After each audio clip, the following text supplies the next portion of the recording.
नरं चैव नरोत्तमं देवीं सरस्वतीं व्यासं ततो जयमुदीरयेत्। नर्मदापुरं सुविख्यातं रेवाया दक्षिणे तटे सेवाश्रमे सुराजिता देवी नर्मदायै नमो नमः। ओम नमो भगवते वासुदेवाय। ओम नमः शिवाय। ओम नमो नर्मदायै। आदरणीय भक्तजनों, श्रीमद् भागवत महापुराण के अंतर्गत परीक्षित को केशव परीक्षित को भगवान सुखदेव आचार्य सुखदेव कथा सुना रहे हैं और बार बार जहाँ उनके मन में शंका होती है, कोई नई चीज सुनना चाहते हैं, तब जब वो सौभर ऋषि जब उन्होंने बात कही और तब उन्होंने उनको ध्यान आया कि अरे उनके कुल में एक अम्बरीश भी हुआ है, मानधाता के कुल में, तो महाराज अम्बरीश की क्या कथा है, थोड़ा बहुत सुनाइए।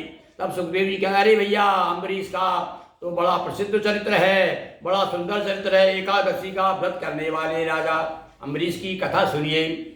महिमा एकादशी की अम्बरीश की गाथ, दुर्वासा की गाथ भी जुड़ी हुई है साथ। हाँ भाई, अम्बरीश के साथ जब भी कथा होगी तो दुर्वासा जी का नाम भी आएगा, क्योंकि ये प्रमुख उसके खलनायक कह सकते हैं इस नाटिका के दुर्वासा जी। एक बार नृपो व्रत का 11 एक बार नृपो कर व्रत 1100 पारण करूं तिथि हो द्वादश। ये राजा जो है बड़े धार्मिक थे और एकादशी का व्रत बड़े भक्ति भाव से ही किया करते थे। एक बार की बात है, इन्होंने 11 का व्रत रखा और सोचा कि अब द्वादश आ रही है, पारण करना चाहिए। उसी समय दुर्वासा आए और शिष्य मंडली संग में लाए। उसी समय दुर्वासा जी आ गए। अब जब पहले हमारे अतिथि देवो भवो बड़ा स्वागत सत्कार होता था भैया, ब्राह्मणों का, संतों का, साधुओं का, सन्यासियों का, ऋषियों का। दुर्वासा जी जो आए, राजा हाथ जोड़कर खड़े हो गए। अरे आइए महाराज आइए, ऋषिवर बड़ी कृपा की, आपने मेरे घर को पवित्र कर दिया है। नृप ने ऋषि को दिया निमंत्रण, गए स्नान हेतु सरि सुख मन। और क्या दिया महाराज, आपका निमंत्रण है, अब आप हमारे यहीं भोजन करेंगे अपने सारे संतों के साथ में, मंडली के साथ। तब दुर्वासा जी तो आए थे, इसीलिए हाँ ठीक ठीक हम स्नान करने जा रहे हैं भाई, हाँ अभी आते हैं हम। और दुर्वासा जी चले गए स्नान करने के लिए। और क्या हुआ, आने में विलंब ऋषि कीना, द्वादश तिथि नृप जल ले लीना। द्वादशी लग गई, फिर त्रयोदशी ना जाए, अब तो दिक्कत हो गई भाई, इन्होंने का पारण करना है। सब ब्राह्मणों को बुलाया, पंडितों को, अपने जो गुरु थे उनसे कहा महाराज क्या किया जाए, हम निमंत्रण है, ब्राह्मण भोजन के बाद में ही मैं पारण कर सकता हूँ। तब उन्होंने सलाह दी कि ऐसा करो भाई, समय निकल जाएगा, द्वादश तिथि चली जाएगी, पारण का जो नियम विरुद्ध है, आप ऐसा करो जल, थोड़ा जल ले लो, और जल ही भोजन के समान माना जाता है।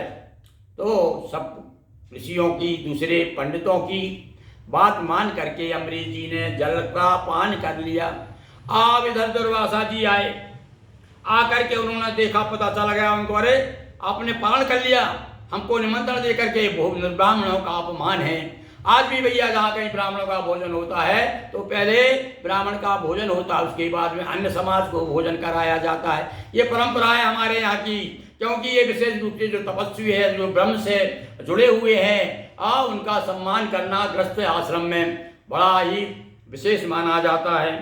तो क्रोधित हुए महामुनि भारी, भस्म करन हित की तैयारी। आप दुर्वासा जी के बारे में तो आप जानते ही हैं। दुर्वासा जी हुए, परशुराम जी हुए, इनका एक ही काम था, थोड़ा भी कहीं त्रुटि देखते थे नाराज हो जाते थे भयंकर, और अपना तपस्या इसी प्रकार से क्षीण किया करते थे। किंतु फिर तपस्या करते थे, वहाँ क्या 24 घंटे एक ही तो काम उनका, तो इसलिए भस्म करने को तैयार। तूने अवहेलना की है, तूने मर्यादा भंग की है, सनातन धर्म की जो मर्यादा है कि ऋषियों को, ब्राह्मणों का भोजन पहले होना चाहिए, तूने पारण कैसे कर लिया, मैं तुझे भस्म कर दूंगा। भस्म करना हित हाथ उठाया, और चक्र सुदर्शन आगे आया। देखो भैया, कहावत है ना कि जाको राखे साइया, मार सके ना कोई, और बाल न बांका कर सके जो जग बैरी हो। अब यहाँ जो से हाथ उठाया भस्म करने के लिए, और भगवान तुरंत ही चक्र सुदर्शन आ गया रक्षा करने के लिए। अब जो ही चक्र सुदर्शन आया तब आकाशवाणी होती उसी समय, अरे हुई आकाशवाणी ते ही काला, हे नृप शांत करो यह ज्वाला। अब यह कथा तो ये आती है कि जब ऋषि की जो शराब पीछे लगी, एक कृत्या नाम की राक्षसी पैदा कर दी, उन्होंने अपनी जटा निकाल कर दी और वो राक्षसी पीछे भगी अम्बरीश के। तो अम्बरीश पहले भगवान विष्णु के पास में गया, ब्रह्मा के पास में गया, शंकर जी के पास, सबने मना कर दिया कि भैया जिसका अपराध है वही कर सकता है। फिर से वे लौट करके यहाँ आते हैं। अब चक्र सुदर्शन जब चलता है तब इसके बाद में जब उसने हाथ पांव जोड़े तो फिर दुर्वासा के पीछे ही लग गया चक्र सुदर्शन। मानो बात करो विश्वासा, और शिव ही है साक्षात दुर्वासा। चक्र विष्णु को शिव ही दीना, नरपति चक्र का वंदन कीना। हाथ जोड़ करके चक्र का वंदन किया और कहा महाराज अरे दुर्वासा ऋषि की रक्षा कीजिए। कहा नृपतो हे चक्र सुदर्शन, शांत होइए करता वंदन। चक्र सुदर्शन की जब प्रार्थना की, मतलब कहने का ये है कि भैया देखो इतना बल है किसी भी तपस्या में, किसी भी व्रत में, कि बड़े बड़े ऋषि मुनि भी जो है सामने हाथ टेक देते हैं दुर्वासा ऋषि को भी। बाद में जब हाथ जोड़े अम्बरीश जी ने तब जाकर के दुर्वासा की रक्षा हुई। चक्र शांत मुनि प्रमुदित होकर विदा हुए नृपग्रह भोजन कर। अब तो कैसे मना कर सकते हैं, जब देख लिया कि भैया इसके व्रत तो इतना ऐसा व्रती है, तपस्वी है, तब तो बड़े प्रेम के साथ दुर्वासा जी ने उनके यहाँ भोजन किया और उसके बाद उन्हें विदा किया गया। क्रोधी ऋषि के रूप में है प्रसिद्ध ऋषिराज, और कहेंगे कथा कल। और आगे की कथा आपको सुनिए सकल समाज बोलिए, कृष्ण चंद्र की जय, उमापति महादेव की जय, हर हर महादेव शंभो। दोस्तों वीडियो को लाइक शेयर कर चैनल को सब्सक्राइब करें। बहुत बहुत धन्यवाद।